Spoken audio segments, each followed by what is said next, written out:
So that's the vortex, that wheel of consciousness.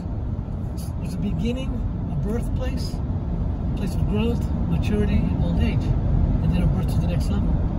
Everything is in this wheel of consciousness. So when we come to power places, it helps quicken that wheel, helps you to quicken your growth. It may take you many years, someplace else to grow. When you live in a power spot, it makes you grow quicker. It makes you grow through your stuff. It flushes out the subconscious, unconscious stuff. See the ego here? Oh, this guy here, he's quite the character. It's consciousness. And the basis of infinity was lonely, divided in two, yin yang.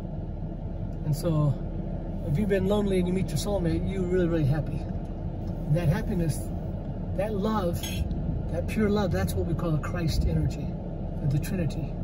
The one which is two became three.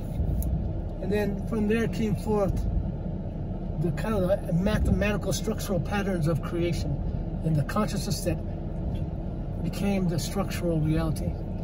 And from there gave birth to the gods. And then the gods began to populate, and people begin to put life into the planets and the solar system that belong to them. Because the stars are the star gods. Those are the birth of beings that came spinning in that great galaxy. So there are billions of stars in our galaxy, and there's billions of galaxies. Every galaxy is a living being. But every star is a living being also, as is the Mother Earth. And once upon a time, we came down from the star. We came down from the star. So we come from the Pleiades. And our souls birthed from the Pleiades, from the star Sirius, where we come from.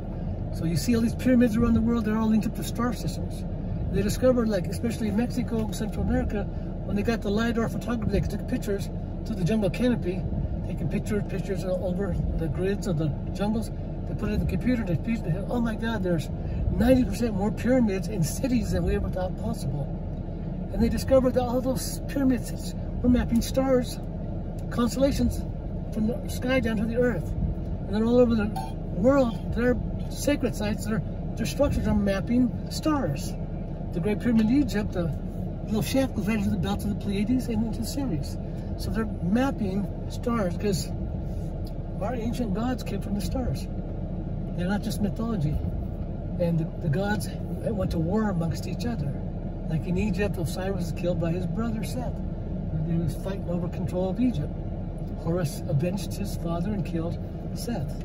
So you find that the Greek gods, the Olympians were fighting the Titans, cast them down to Tartarus. You find all the world traditions, there was warfare taking place. Krishna was in a great war also. So that's why you have Old Testament God was kind of an angry, jealous, vengeful God.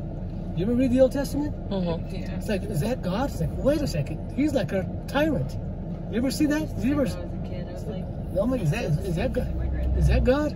It's like, that's God. It's like, well, that's, I call him the Lord of Karma.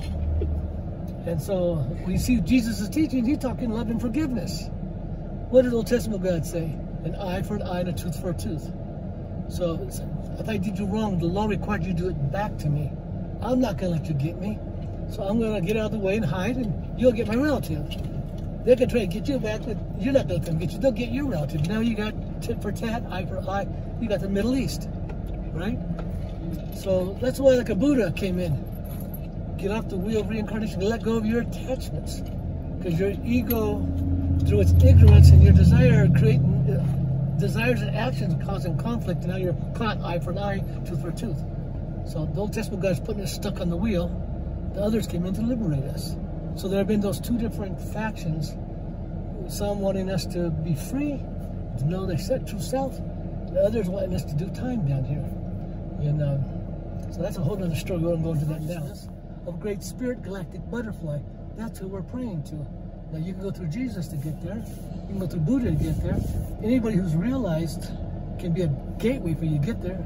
That's why Jesus said, what I have done, you may do, and even greater things.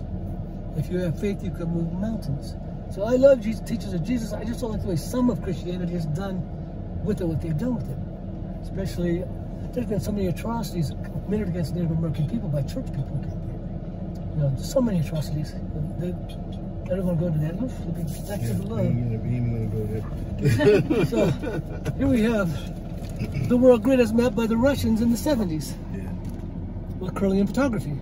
You all seen Kirlian photography before? They take a picture and see the energy field of living things. All the New Age shows like, get your Kirlian photography, see your aura, get a reading of your aura. So that's the spider woman's web. As above, so below. We made in the image of God. The planet, we're in the image of the planet, vice versa. You have 7 major chakras. What's a chakra? It's a vortex, right? You have 7 major ones. Earth Mother has 7 continental chakras. You have, you're composed of over 2/3 of water. Earth is covered by over 2/3 water.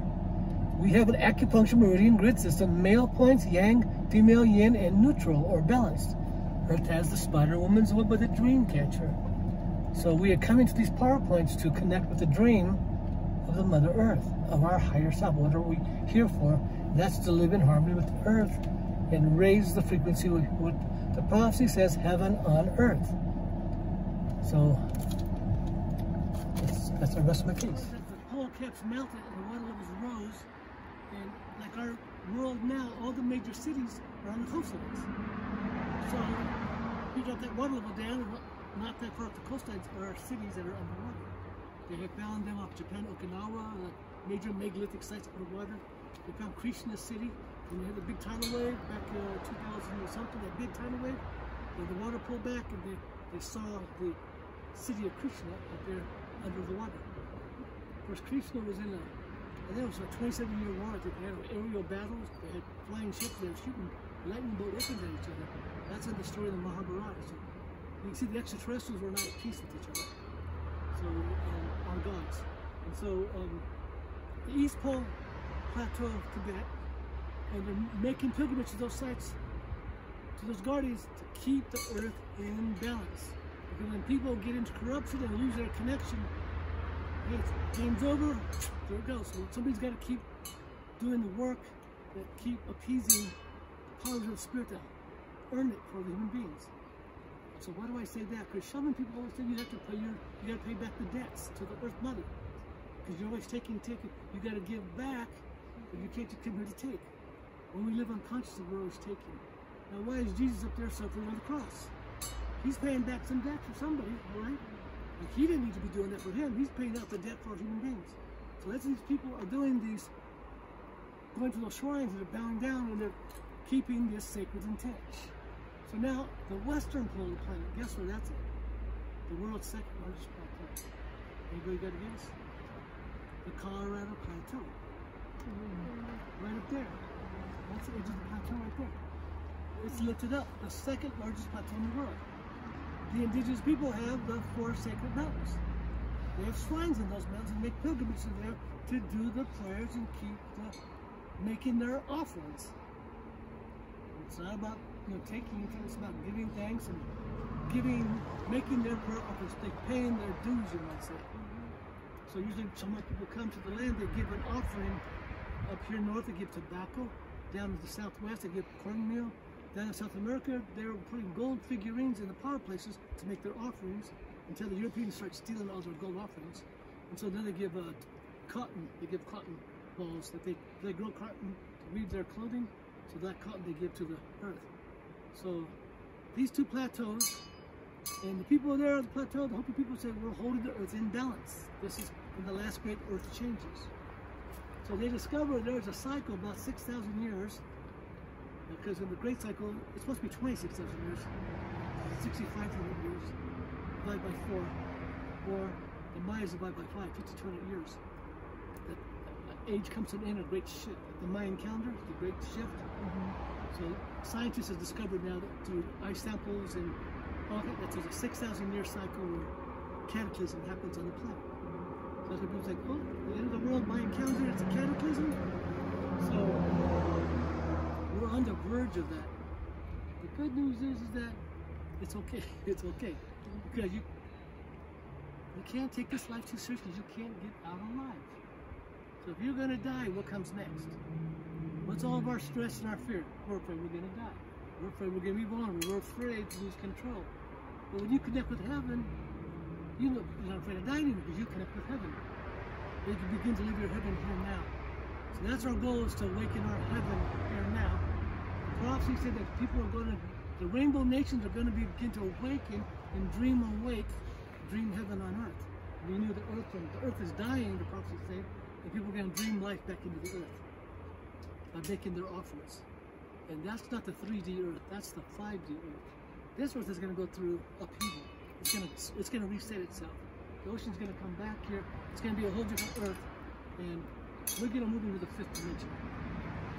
Back in the 60s, there was a song called The Dawning of the Age of Aquarius. You ever heard that song? Sung by a band called the 5th Dimension. So obviously they were getting some guidance from the star people. So I also had contact from the star people, and they gave me some similar teachings. So that's kind of partly what I'm sharing now about have no fear about the changes. You can feel them coming. The weather's getting more extreme. The floods, the droughts, the fires, the tornadoes, the hurricanes. Prophecy says that summer conditions in the winter, winter conditions in the summer, and back and forth like that. Drought in the west, fires and flooding in the east. Everything's going like that. So you know you're in the time. So that means wake up your connection to heaven. If you do that, wake that connection up, we may be able to step right up into that next dimension without having to go through a physical death.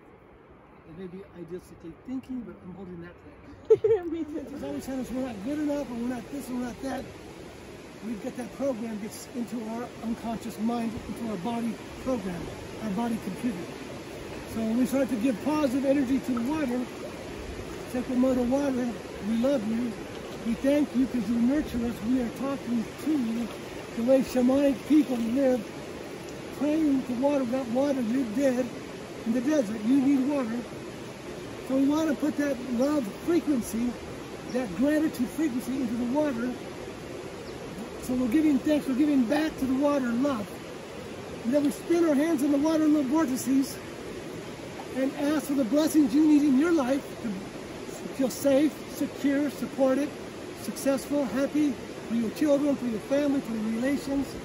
And you just reach in the water, throw the water up in the air like raindrops. You let a raindrop down on you, like play up on you. Are we ready?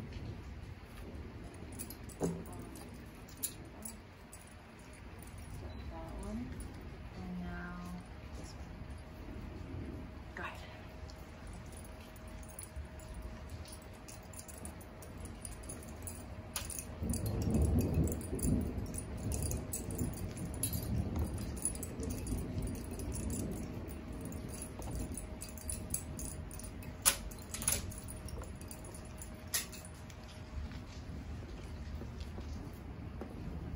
Okay.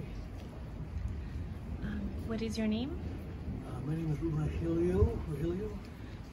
And can you please spell it? Rahelio. Rahelio.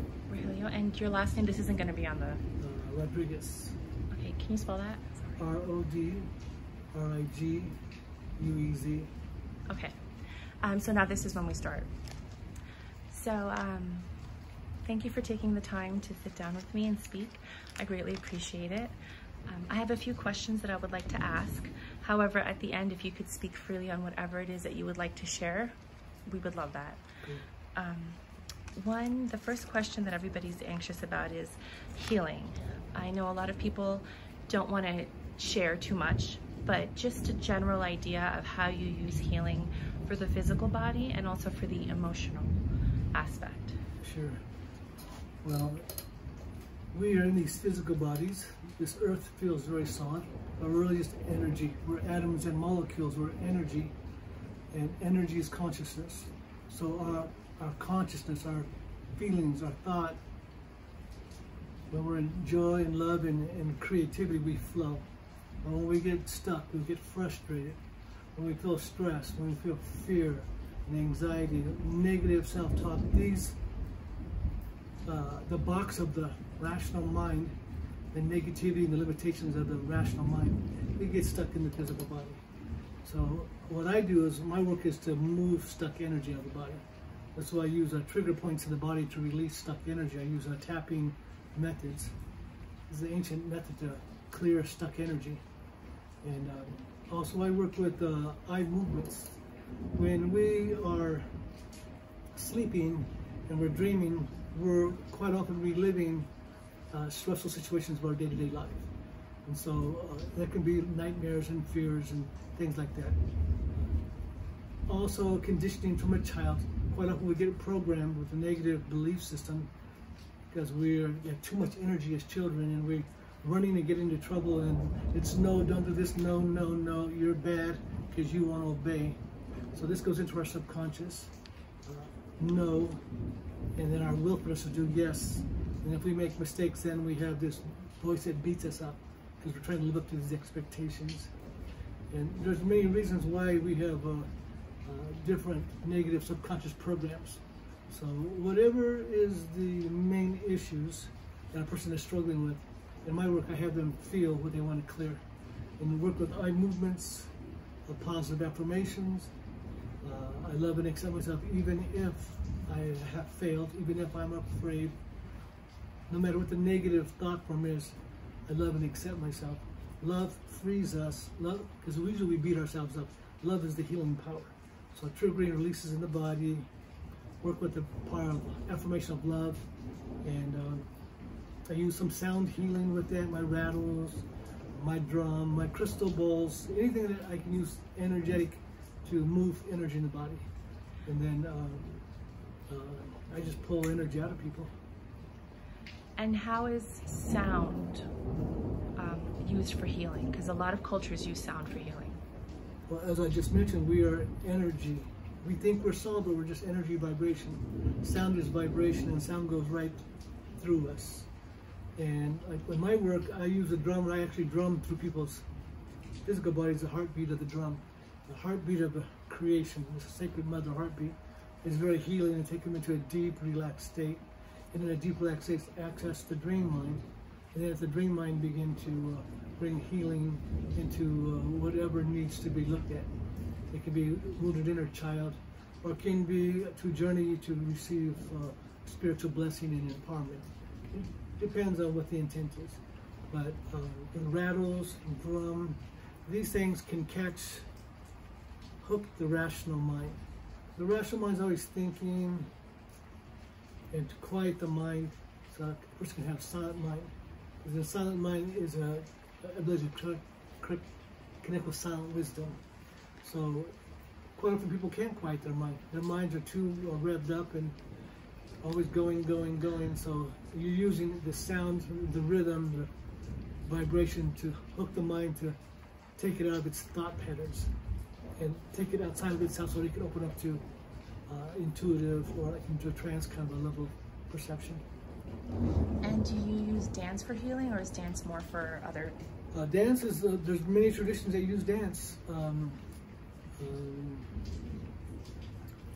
You know, you can dance when you are working with somebody just to channel energy through your body.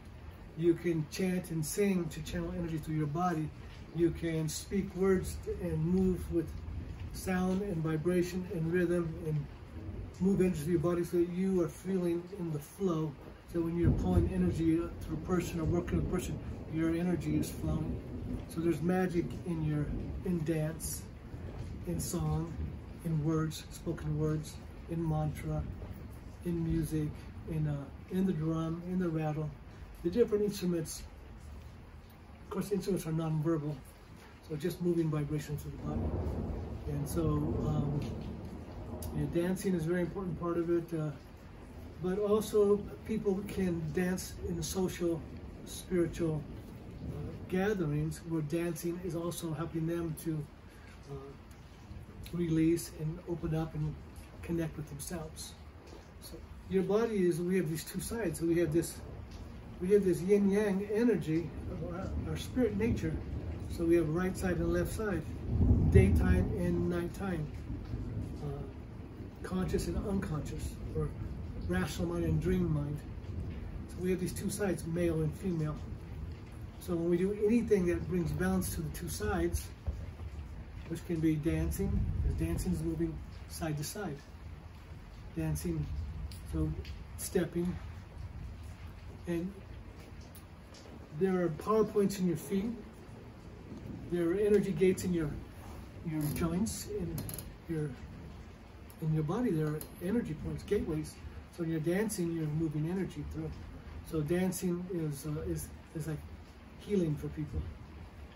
A teaching is that when people are depressed and sad and feel stagnant and frustrated, when do they stop dancing? When do they stop singing? When do they stop being in the flow of the rhythm, creating music, creating expression that just allow them to flow?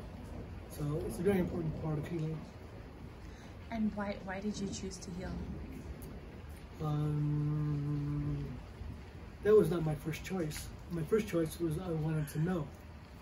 And in wanting to know, I wanted to what is real, what is real in the spirit, in the spiritual, what is the truth. Because I had some very powerful mystical experiences when I was young, and it made me have to search for answers. And in searching for answers, I was self-inquiry. I became an astrologer and began to look at soul patterns in the astrology chart. I began to look at the nature of the psyche, and as a mirror, began to look at who am I and what's my karma and what's my purpose and how do I fulfill my destiny through this blueprint. And then coming into that, okay, so how do I heal the obstacles or the wounds that have to be integrated or for me to take the next step. And so in doing that for myself and looking at my own process, it began to lead me into share with other people, and then begin to realize that they had issues and problems that they couldn't resolve for themselves. And I began to, in my work as a spiritual guide, taking people on the national forest of the Red Rock Mountains here, this sacred land that we have here. By taking people out, I began to engage with people and see what was, where they were disconnected, where they were out of touch, where they were having their fear and anxiety, where their problems were. And as an astrologer and reading for people, I realized that if I wasn't able to help people heal and clear, I felt like I wasn't doing my job, because to talk to people and counsel them without giving them any spiritual healing, it wasn't a complete thing for me. So I began to pray and ask that I can learn how to heal, first myself, and also learn all the different healing possibilities. So I looked at different traditions. I looked at how the different elders and the medicine people, different traditions and what their ways were, and how they were doing their ways. And from that I extracted a little bit from different traditions, and I created my own healing system. And so that I began to pull people's trauma and anxiety and fear, their self-loathing, their self-hatred, their guilt, shame, and blame. I began to pull these things out of people. And I have been fine-tuning my system for, like I started that like 30 years ago. And it was more of a secondary part of my work, but because I was mostly taking people out on the land and taking them on quest and engaging with the land in ceremony, like sweat lodge ceremony and various ceremonies. But the last few years, I've focused more on now doing healing for people, and I've so many people coming to me now for help them clear their fear, clear their stress, clear their addictions. People are suicidal. People have really deep woundedness. Some people have entities in them that have possessions going on. So I began to just some people starting to come to clear some really radical stuff. And I know this isn't talked about often, and this is one of the reasons that I started the documentary is a lot of people don't talk about miscarriages. I know that the Hopi Indians told me that I had to talk to the women, that the men don't answer that question, but I wasn't sure if you have any views on how to heal the emotional wound of a miscarriage. I'm not so much coming from a traditional way that this is how it is for the males do this and the females do that. I'm kind of like, I'm kind of a bridge to a new. I draw from the old, but I just do what I can do to help people. And when you have a miscarriage, you're dealing with grief. You're dealing with grief. So most often for people come to me, what do you want to resolve? What do you want to heal? If it's grief, and so you have to feel your grief so I can pull it out. If it's anxiety, you have to feel so I can pull it out. Whatever the problem is, I get a lot of women that can't get pregnant and they want to get pregnant. And in my sweat lodge ceremonies, it's cleared for people to get pregnant. And also when I do drumming and do sound healing on certain women that couldn't get pregnant, they were able to get pregnant. So I think it's the power of the vibration and the power of prayer and faith can heal people. especially if they allow it and if they allow that faith into them, that then it can work much more easily. But well, like when I drum on people, they may not believe anything, and just the drumming and the vibration from the body, stuff happens, especially when there's prayer with it. So with the miscarriage, we're talking about like issues around the womb. The womb deals with security, feeling safe. Quite often people grow up and they're not in a safe environment, so they have cysts in their womb, they have problems in their womb. Or maybe they had a real good environment growing up, but they get out in the world and now they're facing something they didn't realize how tough it was out there in the world, and then that stress begins to affect their body, miscarriages and things like that. It can also be environmental toxins, chemicals in the water and in the air, the food. So there can be a lot of reasons that people are having health problems, like miscarriage and other problems, and that's why it's so important to have a healing, cleansing diet to get the body health right. Have a clean water, alkalinize the body. So these are all pieces of healing: diet, nutrition, dance, song, movement, energetic practices, ceremony, love. That there's love is behind, love is the healer. So what we're doing is we're just facilitating a space where a person can awaken their power of love. And anything can be healed through the power of love. And when you mentioned diet, because that's the first time I've heard this, what kind of diet would you recommend? Well, I mentioned have to alkalinize the body. So a lot of the diet is too acidic, too much sugar, too much, well, people are eating a lot of meat, and the animals that are raised on the factory farms are not treated in a good way. So quite often they're traumatized, those animals are. There's no prayer to the animal spirit to receive the frequency of the animal to bless you and give you strength. So there needs to be a whole shift in how the modern consumer is, how we're treating the animals, and how healthy and how their spirit is being honored. So that's a very important part, to have healthy food. Everybody today is going like, grow your own garden because you don't know what you're getting in the grocery store. You get organic food, it's like, and then you have so much GMO foods now, and they don't really know what that's going to do to you in the long run. It may not be a problem for the first couple of years, or but if you have GMO food, and the food is, you buy the crop, you can buy the seeds, but the seeds are only good for one cycle, and then they're sterile.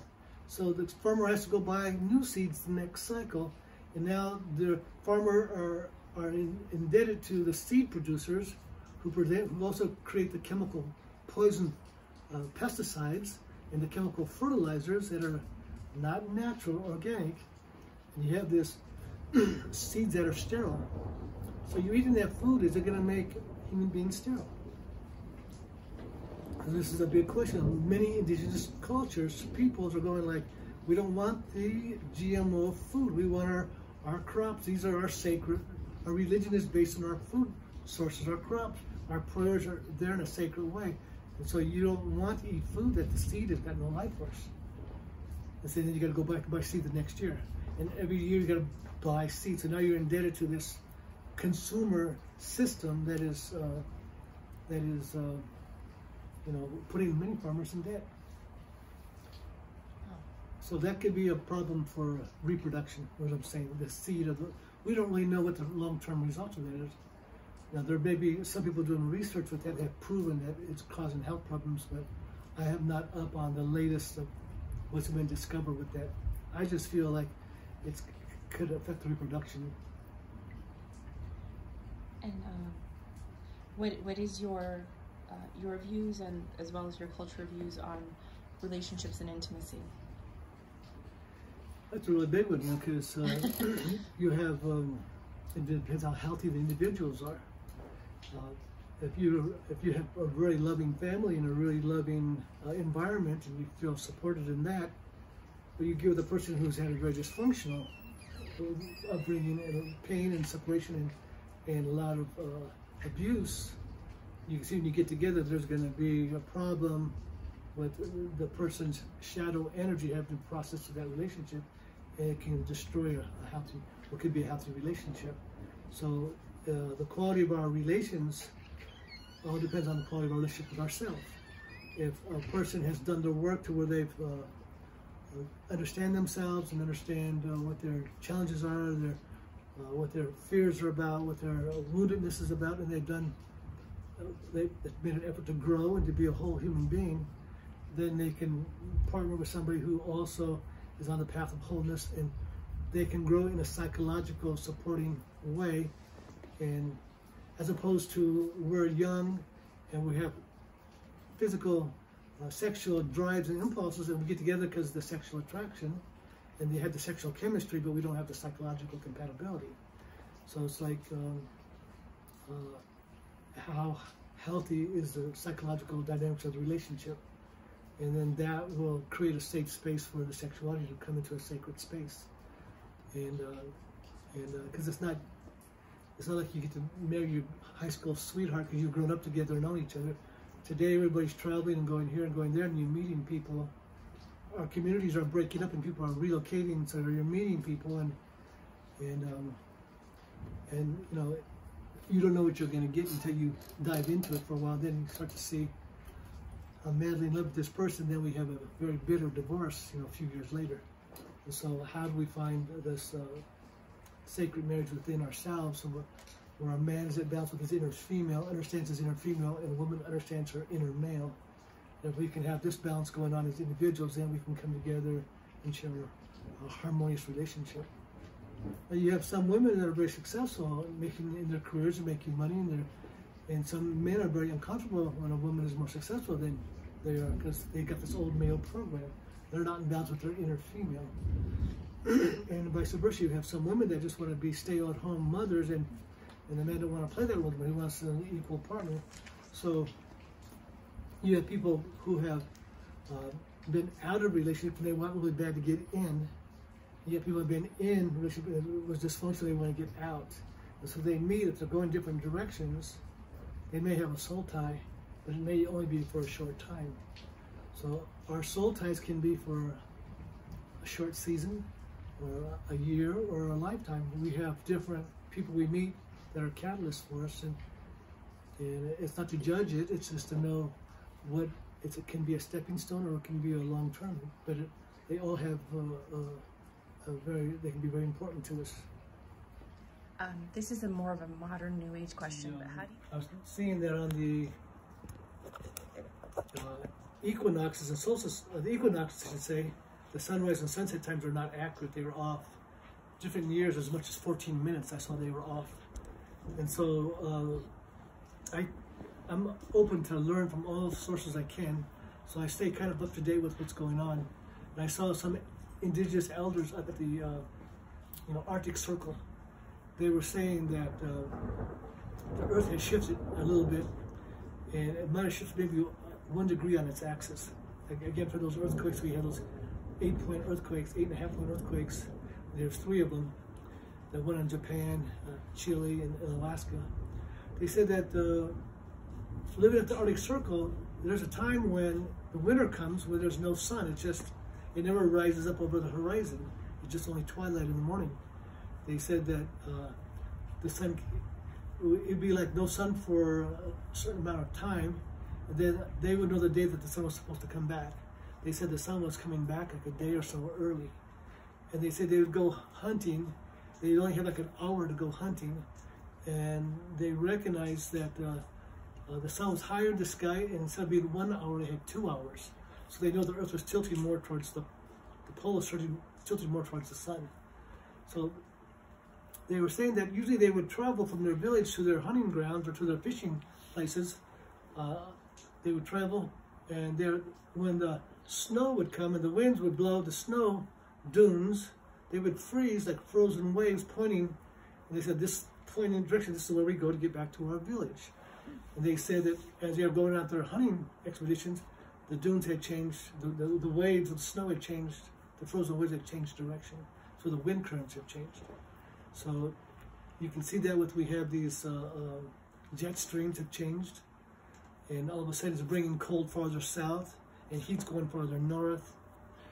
And we know the Gulf Stream warms, the warm water of the Gulf Stream goes up the Atlantic coast, up to the Arctic, and over towards England and Norway over this way, and it warms Europe, which is fairly high latitude. And scientists know that as the polar caps are melting, the fresh water, as it dilutes the salt water, the pumping action of the salt water is going to be, it's going to take it away, and we may lose the Gulf Stream, which means that the north is going to go through cold. And we're in a planetary cycle.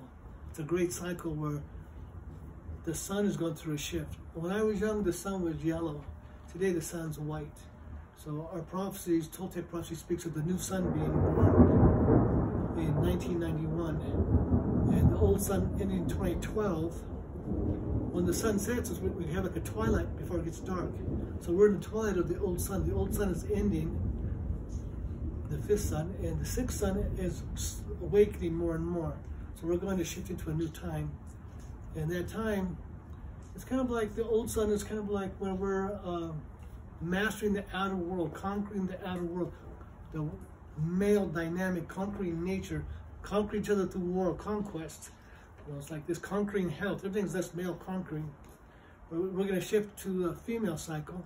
Instead of this outward description, outward conquest, it's going to become more of our internalized, our dreams, our visions, our awakening to who we truly are, and recognizing what's going on inside of us, and then beginning to dream into a higher frequency, and then step into the higher dimension up.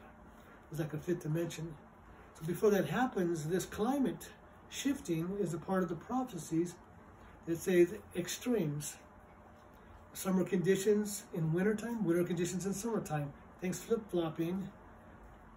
Drought in the western United States, extreme fires, flooding and rain, and extremes in the eastern United States.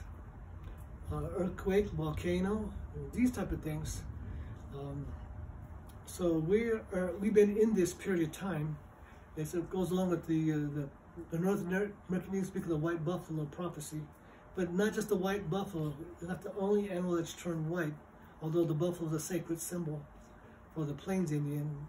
But you see there's humpback whales that are white, there's dolphins that are white, there's mountain lions that are white, there are deer that are white. I saw a skunk that was white, I saw a coyote that was white. People at my place have seen a mountain lion that was white. So something's happening, a shift in the frequency.